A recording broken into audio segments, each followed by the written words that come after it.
के सिलसिले से मसाइल का जो सिलसिला या जो सारी है और आगाह के बयान से पहले यानी माह रमजान से अब तक हम और आप इस बात की कोशिश कर रहे हैं कि किसी तरीके से निगाह परवरदिगार में हमारा शुमार भी साहिबान ईमान में हो जाए। अगरचे परवरदिगार आलम ने हमें और आपको साहिबान ईमान होने की सनद इतनी आसानी के साथ इनायत करवाया है कि जहाँ भी रोजे का हुक्म दिया गया वहाँ हमें और आपको खिताब करके आवाज दिया गया, या अय्युहल्लज़ीना आमनू, ऐ वो लोगों जो ईमान लाए, कुतिबा अलैकुमुस्सियाम, तुम्हारे ऊपर रोजा लिख दिया गया।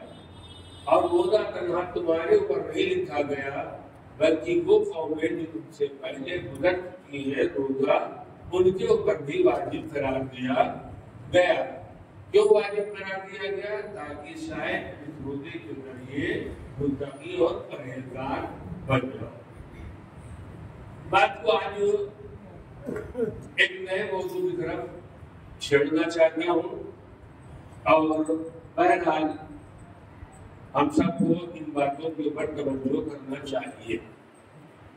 मिसाल के तौर पर हमारे यहाँ एक रवाज पाया जाता है, नमाज के तमाम होने के बाद या मजलिस के तमाम होने के बाद ज़ियारत सरकारे सय्यदुल शुहदा और इसी तरीके से हमारे और आपके 8वें इमाम अली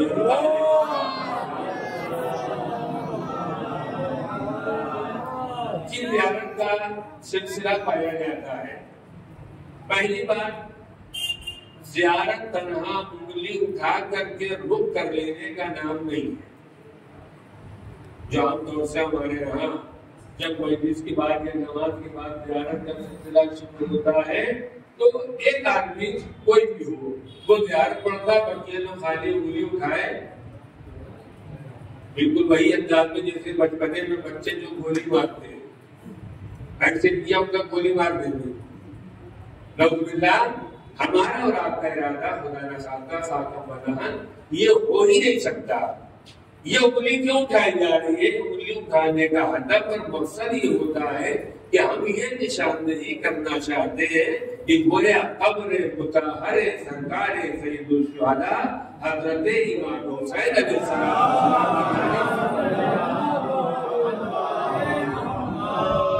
रुख करके सरकार सय्यदुल शुहदा की ज़ियारत पढ़ते हैं। इसके बाद दाहिनी जानिब थोड़ा सा मुड़ते हैं और दाहिनी जानिब मुड़ने के बाद इमाम अलैहिस्सलाम की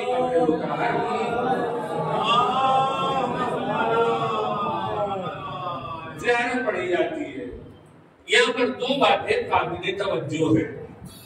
पहली बात जो काबिल तवज्जो है वो भी मैंने आपके सामने कहा कि खाली उंगली का इशारा काफी नहीं है बल्कि ज़बान से कहे। इसीलिए रवायात में कि अगर कोई आदमी तन्हा सलाम अलैका या अबा अब्दिल्ला कह देता है तो इसे ज़ियारत सरकार सय्यदुल शुहदा का सवाब मिल जाता है। अब पूरी ज़ियारत मुस्लिम ज़ियारत वारसा है या दीगर ज़ियारतें हैं, कोई और पढ़े, उसमें कोई हर्ज नहीं है, बल्कि बेहतर है कि जितनी लंबी ज़ियारत हो सके वो पढ़े। अब आया ज़ियारत इमाम मिर्ज़ा अलैहिस्सलाम का।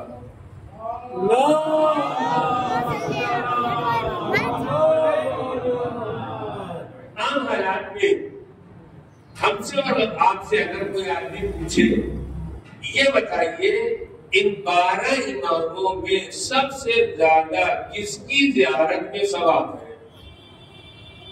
12 इमाम में बल्कि एक कदम अगर और आगे बढ़ जाए तो 14 मासूमीन में सबसे ज्यादा किसकी ज़ियारत का सवाब है? तो हमारा जवाब क्या होगा?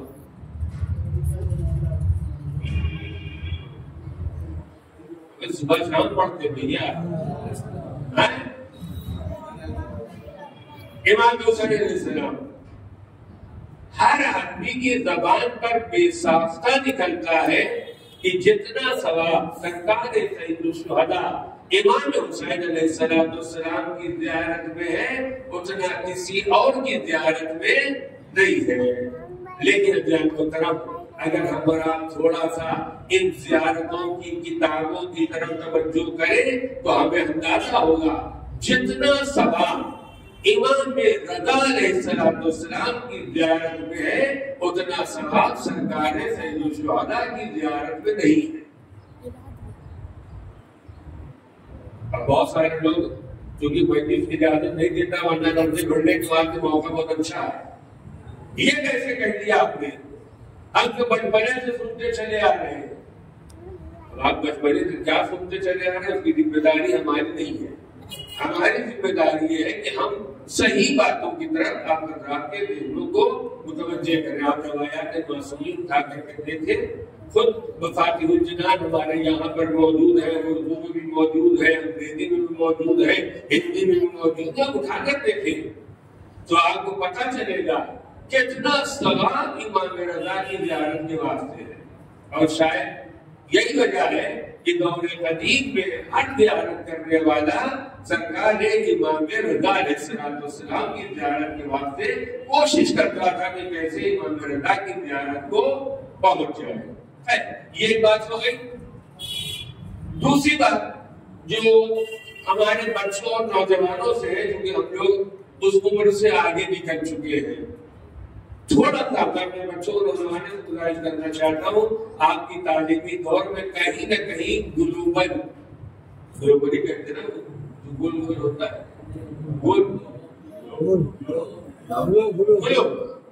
गुलो बच्चे गुलोब को लेकर बैठे हैं और बैठने के बाद ये तलाश करें कि हम हिंदुस्तान में हैं, हिंदुस्तान से मशहद मुक़द्दस यानी इमाम रज़ा अलैहिस्सलाम के रोज़े की सिमत क्या है, उससे अंदाजा हो जाएगा।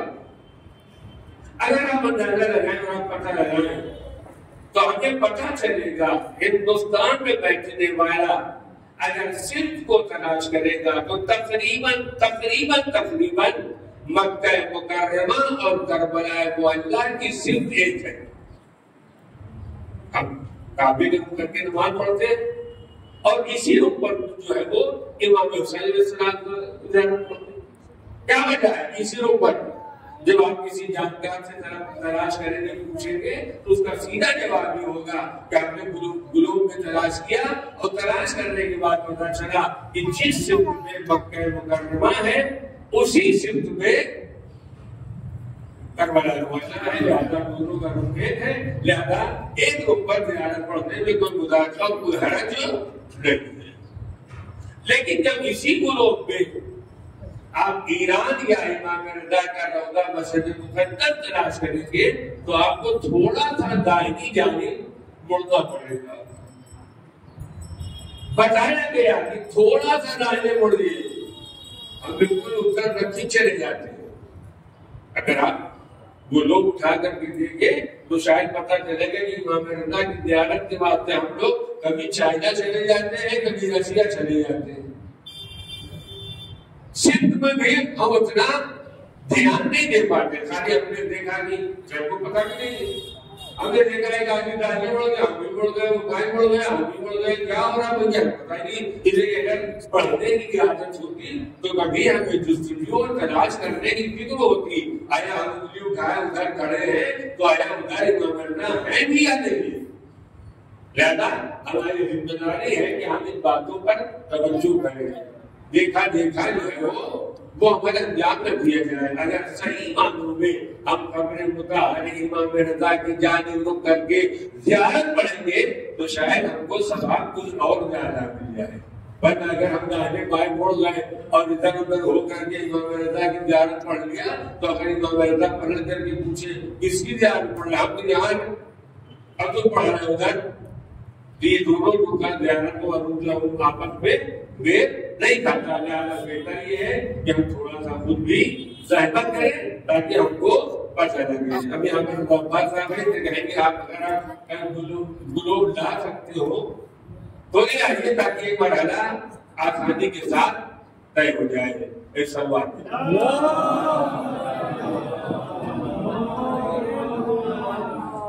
अब इसके बाद कल की गुफ्तगू को थोड़ा सा आगे बढ़ाया जाए।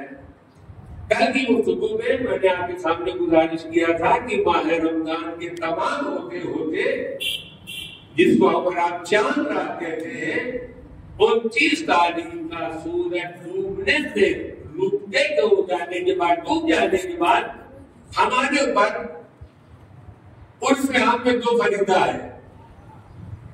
आम जनता और आम पब्लिक में दो फरीदा समझा जाता है। पहला फरीदा क्या है? जैसी 29 तारीख आई और मिसाल के तौर पर हम लोग नमाज़ दुहराइन में जमा हुए, अब एक दूसरे को देख देख के मुस्कुरा रहे हैं। अब आज तो आज चांद निकले आएगा, और किसी ने पेशन गोई कर दिया कि इंशाअल्लाह आज तो चांद बिल्कुल 100% यकीनी है, तो फौरन आदमी नमाज के बाद, ज़ियारत के बाद जब मिलता है तो दूसरे को एडवांस वक्त से पहले ईद की मुबारकबाद। अब इसके बाद ईद की मुबारकबाद देते वक्त हमारे ऊपर दो जिम्मेदारियां आती है। एक जिम्मेदारी जो वाजिब है और दूसरी जिम्मेदारी जो मुस्तहब है। मैंने इससे पहले भी वाजिब और मुस्तहब की तारीफ आपके सामने बयान किया था। वाजिब उस अमल को कहा जाता है जिसे बहरहाल करना है। अगर हम और आप इस वाजिब की मुखालिफत करेंगे तो गुनहगार हैं, बल्कि कहा जाए कि हम और आप जन्नत जहन्नम के मुस्तहक हो जाएंगे। वाजिब को छोड़ करके भी आदमी जन्नत में नहीं जा सकता। लिहाजा एक फरीदा वाजिब है और एक फरीदा मुस्तहब है। जो फरीदा मुस्तहब है उस पर एड़ी चोटी का दूर लगा हुआ, और जो फरीदा वाजिब है अक्सर मिलकर अपराध को इनको पता ही नहीं वाजिब क्या है। मान लीजिए आज 29 तारीख है, आप खाली मान लीजिए कोई आदमी यहाँ घर पहुंचने के बाद फौरन से वही ऑर्डर दे कि आज ऑर्डर ने कह दिया 29 है, तो जो नवाब भाई की दुआ पढ़ने से जो आगे ना बढ़ पाई तो हमारे कहने से क्या होगा। तारीख अपने एतबार से आगे बढ़ेगी और बहरहाल एक मौका आएगा जो अगर आप इस माह रमजान की इबादतों के साथ इंशाअल्लाह रोज़े ईद की इबादतें भी अंजाम देंगे। वो अमल जो शबे हमारे और आपके ऊपर वाजिब है वो है फितरे की अदायगी। यानी हर आदमी को अपनी तरफ से और अपने अहलो यार यानी अपनी फैमिली की तरफ से 3 किलो कद्दू, गेहूं, जौ, खुरमा, किशमिश वगैरह बहवान फितरा अदा करना पड़ेगा। ये अमल क्या है? वाजिब है। रात तमाम हो गई, हमारे यहाँ के जो सिस्टम है वो आप बेहतर जानते हैं, और मैं अक्सर बेहतर क्या करता हूँ, मैं आसमान से नाजिल नहीं हुआ, मैं यहीं का हूँ। और ऐसा नहीं कि हमें बाकी इतने बड़े हो गए हैं, आप भी बचपने से खसकते यहाँ तक आए और देखिए कब खसक जाते हैं अभी।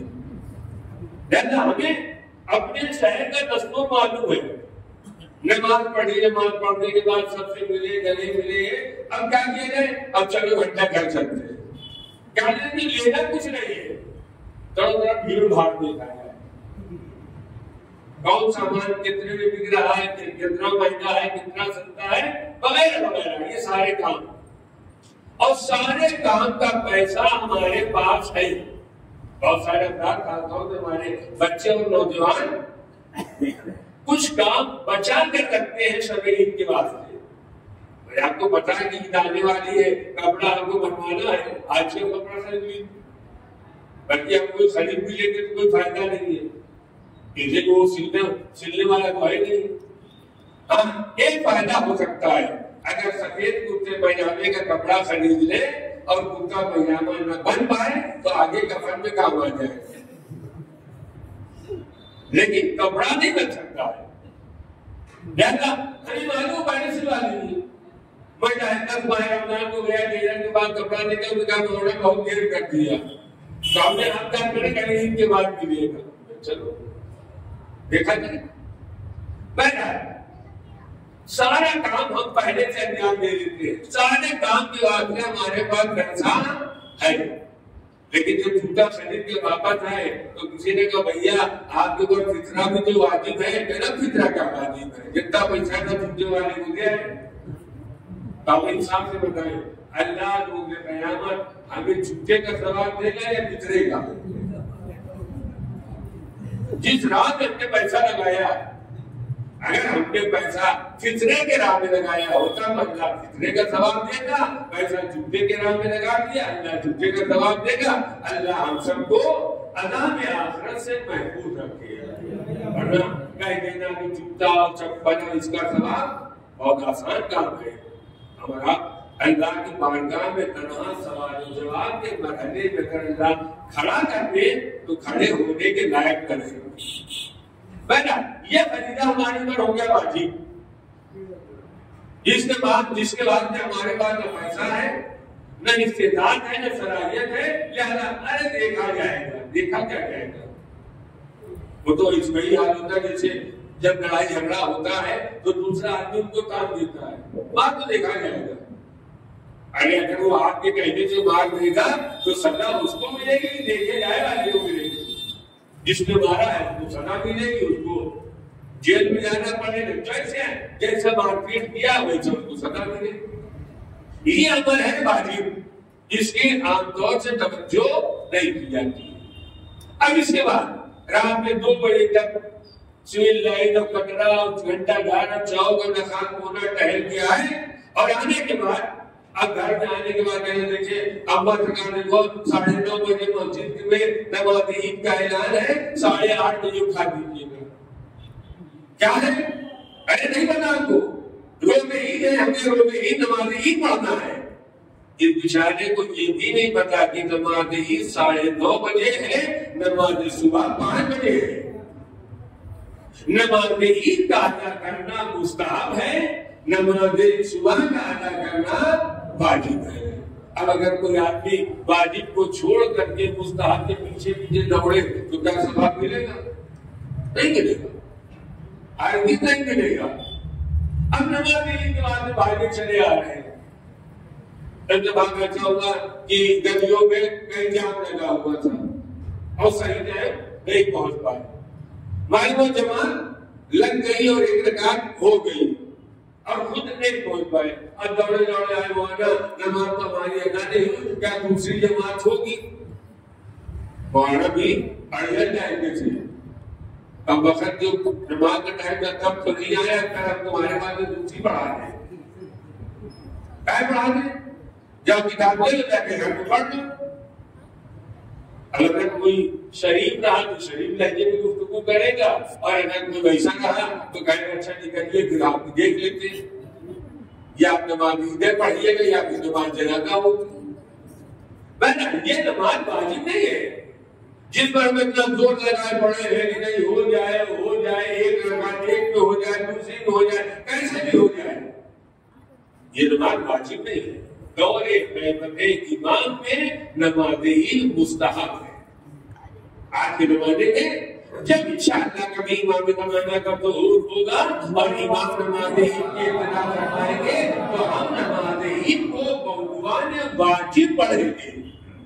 और कितना खुशनसीब होगा वो इंसान जो अपनी नमाज को इमाम ज़माना की इब्तिदा में अदा करे।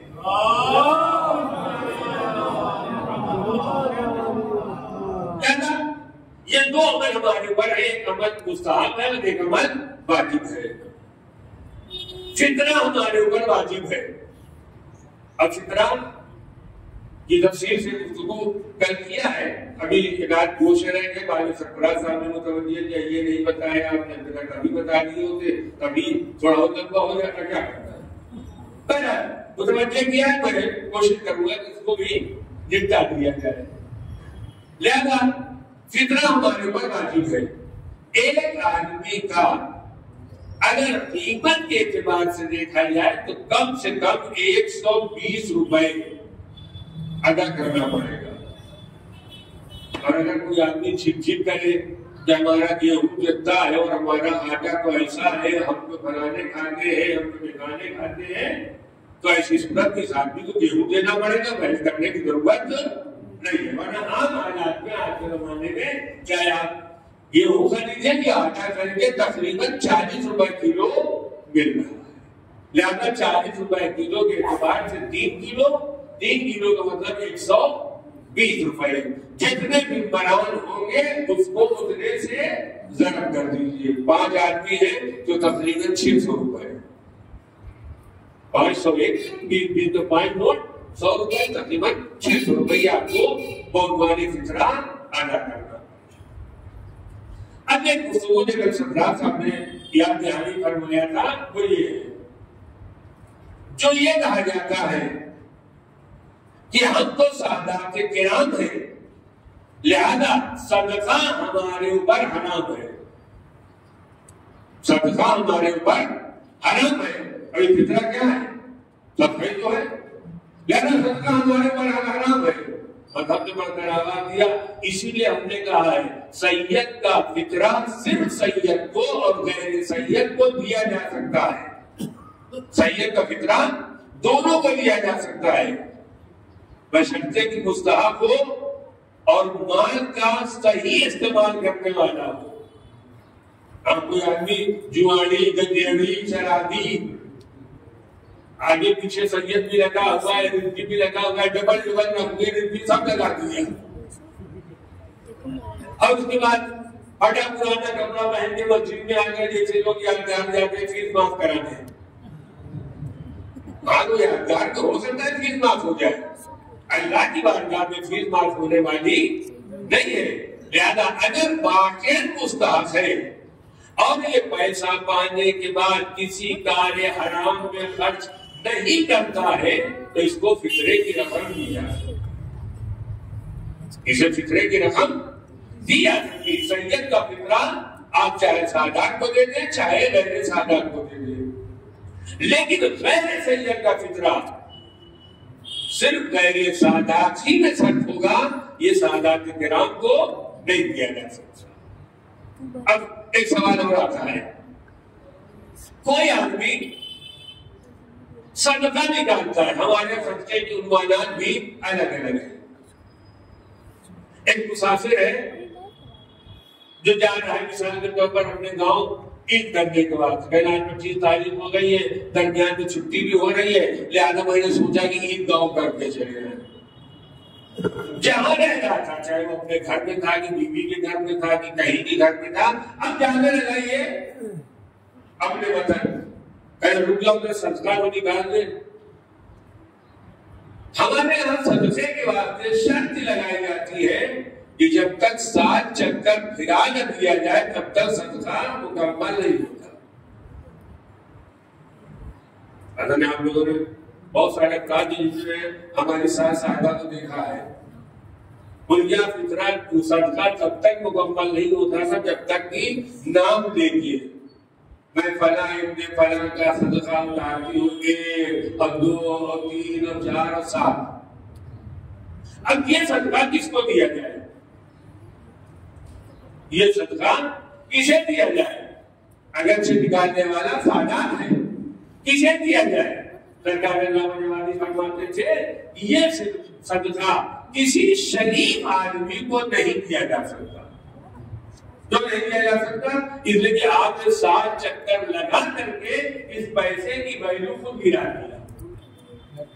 आप भी निकाल इसकी कोई वैल्यू नहीं रहेगी, हकीर हो गया, ये पैसा नहीं हो गया। इसीलिए बहुत सारे अपराध हैं कि हमारे पास कुछ सदके का पैसा है, अगर आप कहिए तो हम आपको दे दें,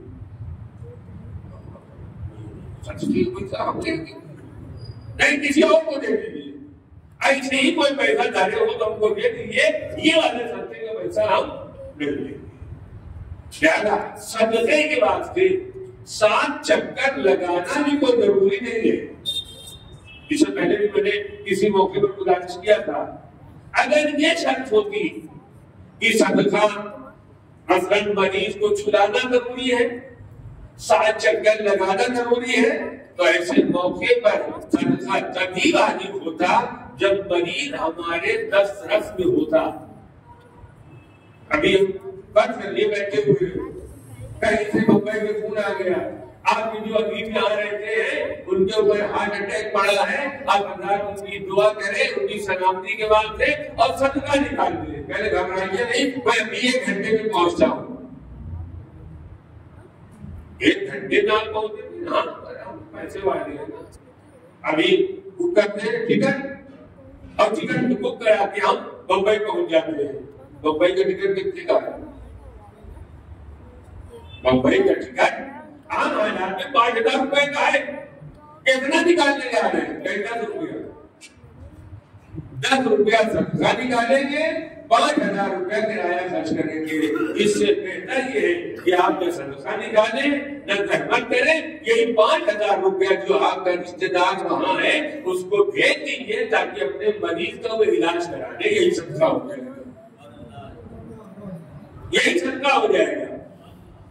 अब बात आगे जो जुमला और सुन लीजिए, जहां पर जरूरतमंदों की जरूरतों को पूरा करने के बाद पैसा देना मुनासिब बेहतर पाए से अजर सवाब है, वहां हम नहीं देते। मिसाल के तौर पर हर आदमी शादी में जाता है तो शादी में जाने की स्टाइल क्या होती है? ऊपर वाले जेब में आधा लिफाफा अंदर और आधा बाहर, पूरा लिफाफा अंदर कोई नहीं रखता। पूरा रख लेंगे फिर आप अगर कैसे होगा, वेलकम कैसे होगा, खैर मकदम कैसे हो? आधा बाहर रखो ताकि उसको पता चले ये हमको देने आए हैं, लिहाजा इसको मुसाफा भी कर लिया, मुनहवाने का भी कर लिया और आइए आइए कुछ खाया कि नहीं खाया, कहीं पर पूछ लिया, वरना गरीबों से कौन पूछता है? और अगर बस खाए हो तो ठीक है, तो जवाब मिला। यहाँ पर हमने आधा लिफाफा बाहर रखा, क्या करने आए? शादी में कांच वाली फॉर्म में ये लिफाफा जो शादी के तौर पर किसी आदमी को दिया जा रहा है, यही लिफाफा अगर किसी मरीज की अयादत के वक्त उसके सराहने रख दिया जाता तो मरीज के इलाज करने में ये मुआविन हो जाता। 500 रुपया शादी में दे देते, 500 रुपया उसको दे देते, कितना रुपया देते? जा रहे आदत के वास्ते तो 400 रुपए का फल लेते चले, जो उसकी जरूरत का है वो ले लेते, उससे आप दवा का नुस्खा ले लेते, क्या डॉक्टर ने लिखा है, लिया देखा पढ़ा, समझदार आदमी था, उसने मेरा फोटो खींचा, कहने अच्छा रुकिए मैं भी आता हूँ। बाहर चला के जाके फोटो खींच करके जो दे गया था उस दूसरे की दवा को ला करके उसको सराहने रख दिया कि मैं दवा ले आया हूँ, कि आपकी 2 दिन की 3 दिन की दवा हो जाएगी, बाकी इंशाअल्लाह बताइएगा। जहाँ वाकई जरूरत है वहां पर हमारा आगे नहीं, जहाँ जरूरत नहीं है बहुत सारे अफराद है ऐसा शंका देते हैं कि कुछ समझ ही नहीं आता कि हम लोग को पागल समझते हैं कि दीवाना समझते हैं कि क्या समझते नहीं पता। ऐलान ये है कि हम गरीबी रेखा के नीचे हैं। हमने कहा कि अगर आपकी बेटी की शादी हो रही है तो आपने कार्ड छपवाया होगा, बेहतरीन खूबसूरत कार्ड। हमने कहा ये कार्ड तो कम से कम 25 रुपए का होगा। अगर बोलना कहाँ 25 रुपए, 75 रुपए का है। हमने कहा इसका मतलब जब 75 रुपए का आप कार्ड छाप सकते हैं तो आप खाने का इंतजाम तो पहले ही कर चुके हैं, तो पैसा नहीं है। हमने अपनी सकीम ने कहा कि आप कार्ड छापिए, जितने में आपने कार्ड छापा है वही पैसा खाने में लगा देते। हमने थोड़े छापा है, तो हमारे फला दोस्त और हमारे फला रिश्तेदार, हमने कहा जरा हमको भी मिला दीजिए, हमारे यहाँ भी शादी होने वाली, कोई हमारा कार्ड छपवा के ला के दे। हमको कहा जब कोई ना मिला तो हमसे पूछा कि आपका कार्ड छपा के नहीं छपा। आप इतने हो गए कि आप लोगों ने पूछे कार्ड के लिए छपा के नहीं छपा। गरीबी के रेखा के नीचे जाना हम आपको, आप हमको बता सकते हैं, हम आपको बता सकते हैं, लेकिन निगाह परवरदिगार में हर चीज बिल्कुल आया है, हर चीज बिल्कुल जाहिर है।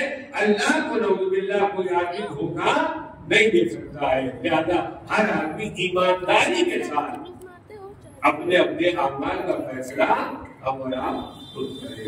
ऐसा बात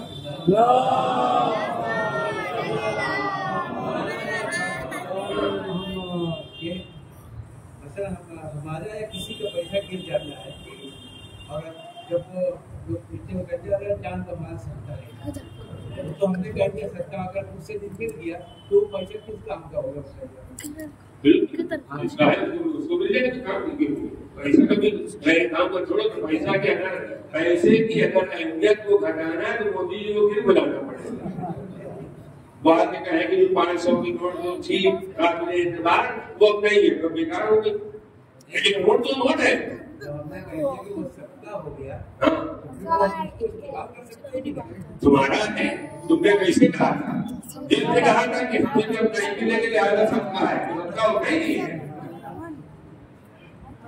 जैसे आप लोग कहते हैं हमने सब्र कर लिया, बहुत सब्र कर लिया, अगर मिल जाएगा तो मारोगे ना मारोगे। दिन में चप्पल चोरी हो गई, पहले क्या हो गया? चोरी हो गई, क्या कोई बात नहीं है, हमसे ले लीजिए। नहीं, हमने तो अपनी चप्पल को सब्र कर दिया। अब चप्पल का सब्र करने के बाद स्वभाव रहेगा मिलेगा, चप्पल तो मिलेगी दोबारा। सरकार इसको नहीं काटना, सरकार अपनी मर्जी के साथ निकालो।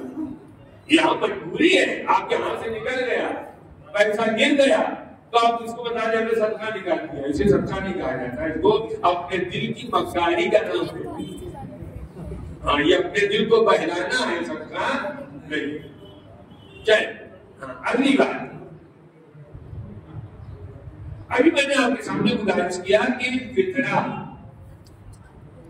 सैयद को और गैर सैयद को दोनों को दिया जा सकता है। अब इसमें जो बात नाजुक सी पोशीदा है वो ये है कि सदका इसका निकल रहा है, निकाल तो उठ रहा है, ये फर्क है। सदका कौन निकाल रहा है और किसका निकाल रहा है। मिसाल के तौर पर हम सैयद है, हमारे घर में जो काम करता है तो गैर साजात में या मसलन अहले सुन्नत में है या अहले हुदूद में है, सदका निकालने वाला कौन है? सैयद निकाल किसका रहा है? गैर सैयद का। ये सदका सादात का शुमार होगा या गैर सैयद का? ये फितरा जो है ये सादात का शुमार होगा, लेकिन निकालने वाला कौन है ये देखा जाएगा, किसका निकल रहा है वो ना देखा जाएगा। लिहाजा अगर हम निकाल रहे 5 आदमी, हमारे घर में 4 मजदूर और 4 ये और 5 को मिला के 20 आदमी हो गए, तो उसमें अलग अलग नहीं किया जाएगा ये मजदूरों वाला है, ये अहले हुदूद वाला है, ये अहले सुन्नत वाला है, ये फला वाला नहीं, निकालने वाला सैयद है। लिहाजा ये सारा का सारा फितरा जो है वो सादात के तौर में आएगा। किसी मिसाल को उलट दीजिए, निकालने वाला गैर सैयद है और गैर सैयद के घर पे मिसाल के तौर पर उन्होंने हमको बताया कि सभी जाइएगा, आपका खाना हमारे यहाँ है, और खाने के बहाने हमको बुला लिया और हम उनके अच्छे दिन गए। हमने कहा हुजूर आपने हमको बुलाया है तो आपको पता है हमारा फितरा भी आप ही को निकालना है ना? वो पता है। अब जब वो फितरा निकालेंगे, निकालने वाला कौन है? गैर सादात। किसका निकाल रहे? सादात का। लड़ाई होगी कि ना होगी? तो हमको बताएंगे कि हमारे हमने आपका फितरा निकाल दिया, खराब है सैयद तो गैर सैयद तो हमारा फितरा निकाल दो, हमको गैर सैयद बना दे रहे हो। जैसे आज के जमाने में लफ्ज़ इस्तेमाल होता है, जूस वगैरह किसी चीज का बनाया जाता है तो शेर अच्छा खाना चाहिए तो आपने शेर बना दिया। मैं दोनों की स्पेलिंग और हिज्जे अलग अलग है, ये शेर अलग होता है, वो शेर जो है उसकी स्पेलिंग अलग होती है, लेकिन दोनों में फर्क पाया जाता है। लिहाजा जो फितरा निकालेगा बेस उसके ऊपर बनेगी, निकालने वाला सैयद है, फैमिली के मेंबर और रिश्तेदार और कलाबरदार और काम करने वाले गैर सैयद है, तो सारा फितरा सैयद का शुमार होगा। निकालने वाला गैर सैयद है और घर में काम करने वाले और रिश्तेदार और दीगर कलाबरदार ये सब के सब गैर सैयद है, तो निकालने वाला गैर सैयद है, लिहाजा फितरा सबके सब का गैर सैयद समझा जाएगा।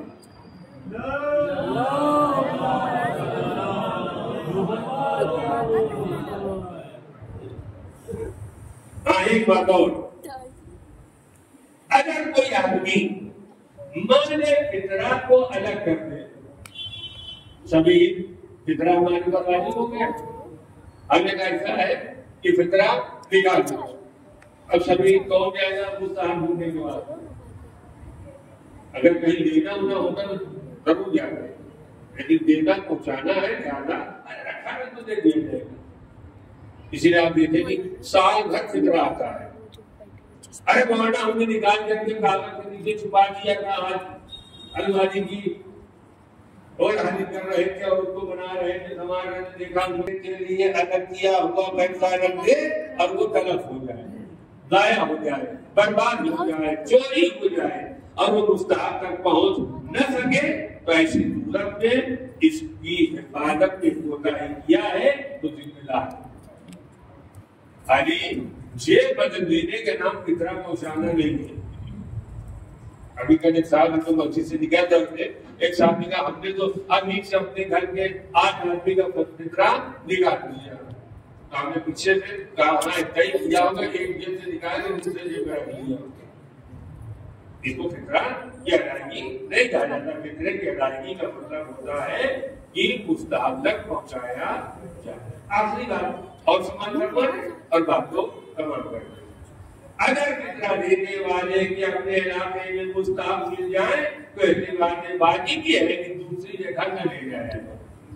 इलाहाबाद में हम रहते, इलाहाबाद में हमको मुस्तहक पता है, या रानी मंडी में करेली में हम रहते हैं, करेली में हमें मुस्तहक पता है, पहला साहब मुस्तहक हमको दिया जा सकता है, लिहाजा कहीं और ले जाने की जरूरत नहीं है। लेकिन अगर हम ले भी चले, बोरी में रखा गल्ला और साइकिल में डाला और चल दिए, ये गौर नहीं किया कि बोरिया में छेद है, और हम यहाँ से करेली दरियाबाद में पहुंचते मालूम हुआ काफी बोरिया बची है, बन गया, तमाम हो गया, तब क्या होगा? इसकी जिम्मेदारी उस गरीब के ऊपर नहीं है, जिम्मेदारी आपके ऊपर है। आप उस माल को दोबारा फराहम करें और दोबारा फराहम करने के बाद मुस्तहक तक फिर इसको पहुंचाएं।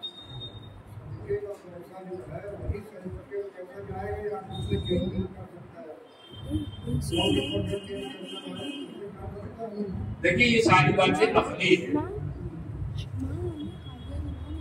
हमारे पास मान लीजिए आपके पास 500 रुपए का नोट है, या तो आप 500 रुपया फितरा दे दिए तब तो ठीक है, लेकिन अगर फितरा आपका बन रहा है साल के तौर पर 200 रुपया, तो 300 रुपये कहाँ जाएगा?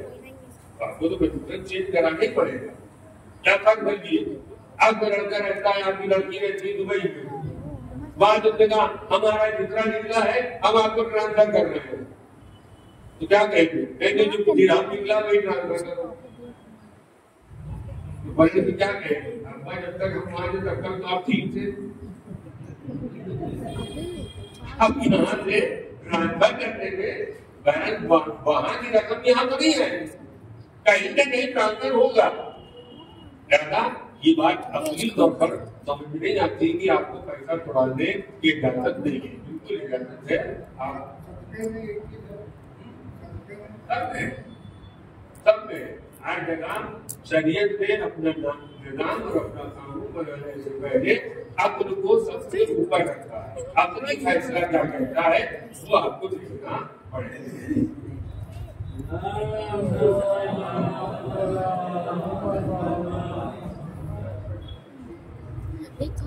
एक मसला और आ गया, अगर कोई शख्स ऐबदार चीज को फितरे के तौर पर दे दे तो इख्तियार वाजिब की बिना पर किफायत नहीं करेगा। मिसाल के तौर पर कादी जी की मस्जिद का डब्बा देख लीजिए, गद्दार डब्बा जाके देखाइए, मदरसे में डब्बा लगा उसको भी देख लीजिए। जब निकलेगा तो 2-4 नोटें घाटी पुरानी जरूर होगी। जो नोट कहीं नहीं चलते जो डब्बे में लाके डाल दिया, तो भाई घाटी पुरानी नोट पर कोई अंडो सवाल मिलेगा नहीं। ऐबदार सामान फटी नोट की प्लास्टिक से चिपका करके डाल दिया, दे दिया, ये ऐबदार है। ये एहतियात वाजिब की बिना पर ये काबिल कबूल नहीं। एक सवाल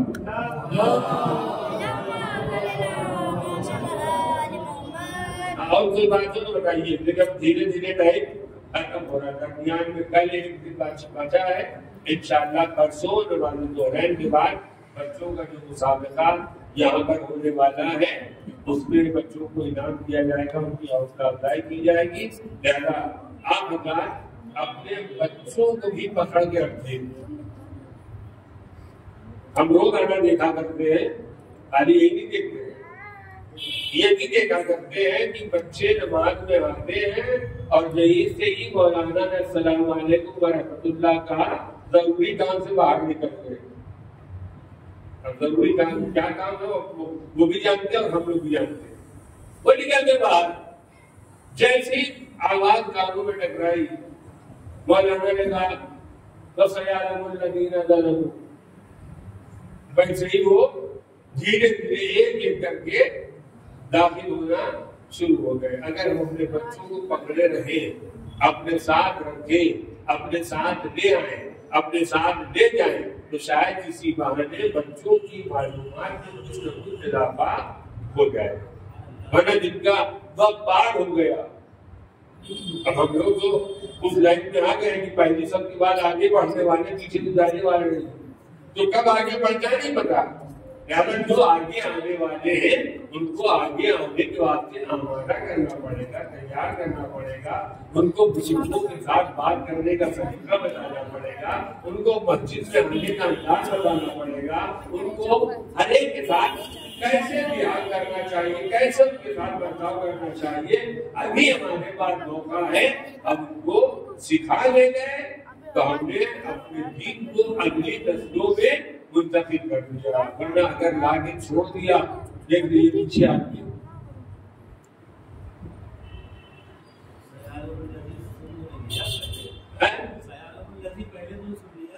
सुन लिया ना, बाद में कुछ पढ़ दे फिर खत्म हो गए। ये सूरत हाल है क्या ना? नहीं, वो दीवाना गुजारिश है कि बच्चों को आगे बैठा ले अपने साथ और दरमियान में जगह छोड़ के, ताकि कोई आदमी खाली दाहिने बाएं देख पाए और हथरा भरी निगाहों से अपने भाई को देखे। वो बाहर बैठे, काश हम भी वही होते तो कुछ देर टाइम पास हो जाता। 24 घंटे साथ में रहते दीजिए, जितनी देर मस्जिद में आए हैं उतनी देर उनको साथ रखना चाहिए।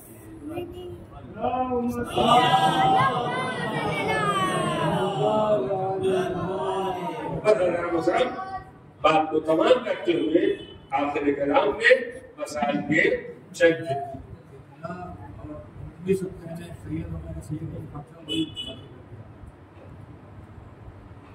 उमूमी सख्ते में ऐसी कोई शर्त नहीं है। उमूमी सख्ते में ऐसी कोई शर्त नहीं है। मिसाल के तौर पर अभी मैंने आपको कहा कि आप किसी मरीज को देखने के वास्ते में, या कोई मरीज घर से जा रहा है बाहर, कुछ लोगों ने मोहताबिल बांध के टहला दिया, कुछ लोगों ने सदका निकाल के कर दिया। ये सदका उस शराइत का पाबंद नहीं है। क्या कहेंगे कि हमने सदका निकाल दिया, जाने वाले मिर्जा मोहम्मद हुसैन साहब से, अब इनका सदका जो आप किसी को दीजिएगा तो देख लीजिएगा कोई मिर्जा ही हो तो दीजिएगा, ऐसी कोई पाबंदी नहीं।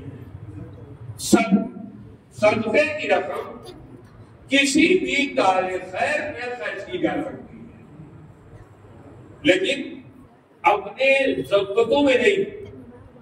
कल हमने एक घर में डब्बा बना लिया सदके का, हमने कहा क्या करते हैं, नहीं करते। हम महीने में एक दिन बाद जो वो महीने भर के बाद उसको नजर करवा देते हैं और उसका घर में बैठ खा वो बिल्कुल वो तो जैसे वो में बेची डाली जाती है वैसे हम लोग 10 रुपए डालते रहे 300 रुपया हो गया दुर्गा मंगवाया दबा के खा सस्ते का भी सवाब हो गया और खाने का भी सवाब मिल गया। इसे सरकार हेरा फेरी है। हम लोग खाली अपनी तरकीबें इस्तेमाल करते हैं कैसे हमारा माल हमारे से आगे न जाने पाए निकलने न पाए। आगे ही आपने छोड़ दिया। एक और बात सुन लीजिए। एक साल इसी मस्जिद में दिवाली का वक्त था।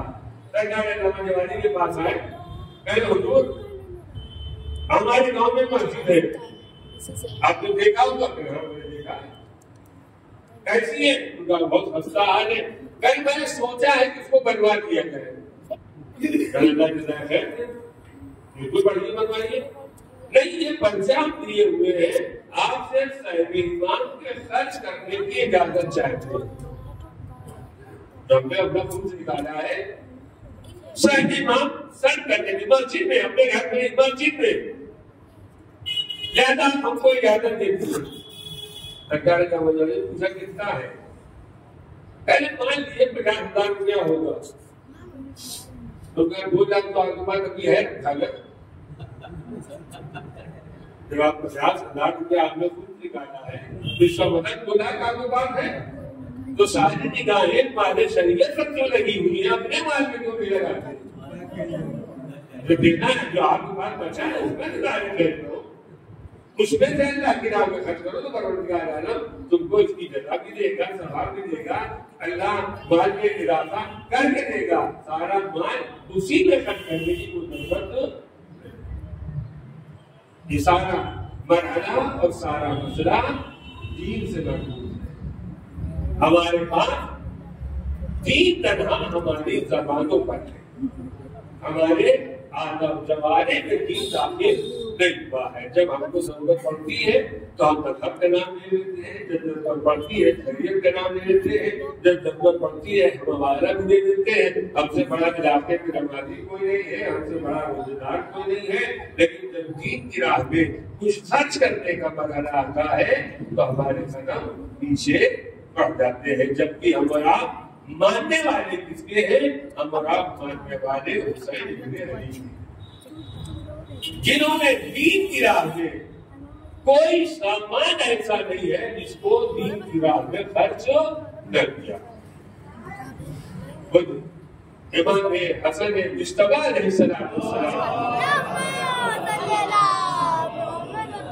आपने रमजान में अपने घर का सारा साजो सामान सरे रात लाकर रख दिया। घर से निकाला और निकालने के बाद दरवाजे के बाहर लाकर रख दिया। किसी ने पूछा मौला ये क्या किया? आपने फरमाया मैंने सारे माल को खुदा में दे दिया। किसी ने बतरावा से मौला आपने सारा माल खुदा में दे दिया कुछ माल को अपने वास्ते बचा लेते अपनी औलाद के वास्ते बचा लेते अपने घर वालों के वास्ते बचा लेते। तो इमाम फरमाते मैं क्या करूं अल्लाह ने मेरी आदत ही अच्छी डाला है। अगर अल्लाह ने न दिया होता तो हम राह खुदा में न देते। अल्लाह देता जा रहा है हम राह खुदा में खर्च करते जा रहे हैं। एक भाई ने सारा माल राह खुदा में कुर्बान कर दिया और दूसरे भाई ने मैदान करबला में अपना पूरा घर का घर राह खुदा में कुर्बान कर दिया। भतीजा है उसे कुर्बान कर दिया भांजा है उसे कुर्बान कर दिया भाई है उसे कुर्बान कर दिया। जितने चाहने वाले थे सबको हुसैन मखलूम ने राह खुदा में कुर्बान करके आवाज दे परवरदिगार तू गवाह रहना जो कुछ भी तूने माने दुनिया में दिया था हमने सब कुछ तेरी राह में कुर्बान कर दिया। हुसैन कुर्बानी की राह में इतना आगे बढ़ गए कि बच्चे उन्हें भी कुर्बान किया। 10 साल का बच्चा उसे भी कुर्बान किया 11 साल का बच्चा उसे भी कुर्बान किया और तन्हा कुर्बान नहीं किया। एक मरतबा कासिम इमाम हुसैन की बारगाह में आए मौला मुझे मरने की इजाजत दीजिए आका मुझे मरने की इजाजत दीजिए। एक मरतबा हुसैन फरमाते हैं मेरे लाल कासिम इतना बता दो तुम्हारे निगाह में मौत का जायका क्या है? मेरा कासिम फरमाते चचा जान, मेरी निगाह में मौत शहीद से ज्यादा शहीद है।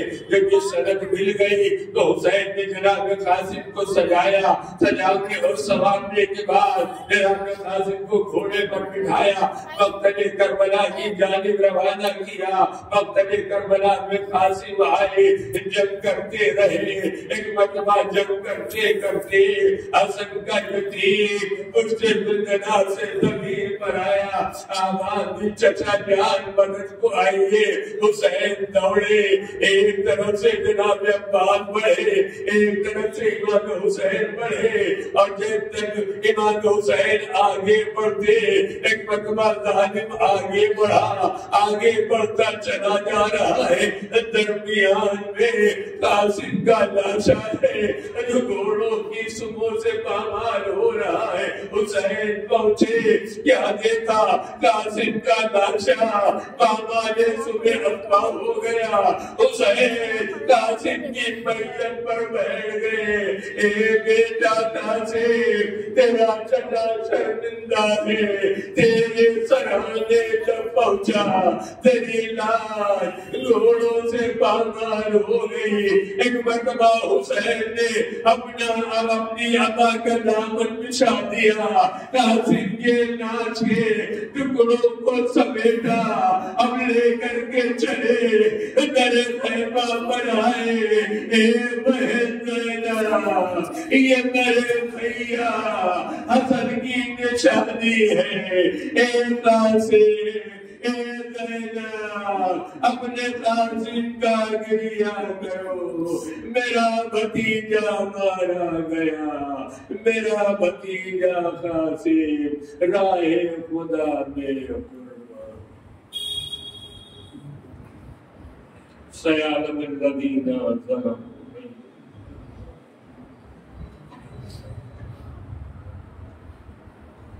इन्ना लिल्लाह व इन्ना इलैहि राजिऊन।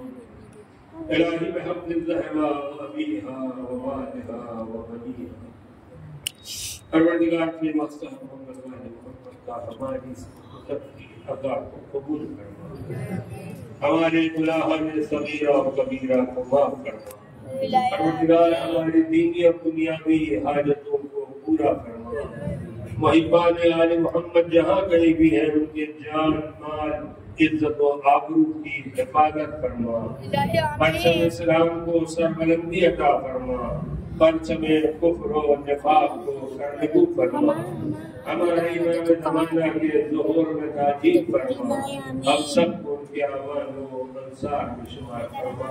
एक मरतबा सूरह हम्द और 3 मरतबा सूरह तौहीद की तिलावत फरमाकर इशरत मौजूद मोहम्मद मासूम सैयद मोहम्मद आकिब नकवी, इनके साथ फातिमा बिन्त मंजूर हुसैन, सैयद मोहम्मद हुसैन, ज़ैनब बेगम, ज़ीशान हुसैन, इम्तिदाद हुसैन, इब्न ज़हीर हुसैन, मौला सैयद हैदर महदी, जनाब नासिर ज़ैनी साहब, तमाम मखलूक़ के वास्ते एक सूरह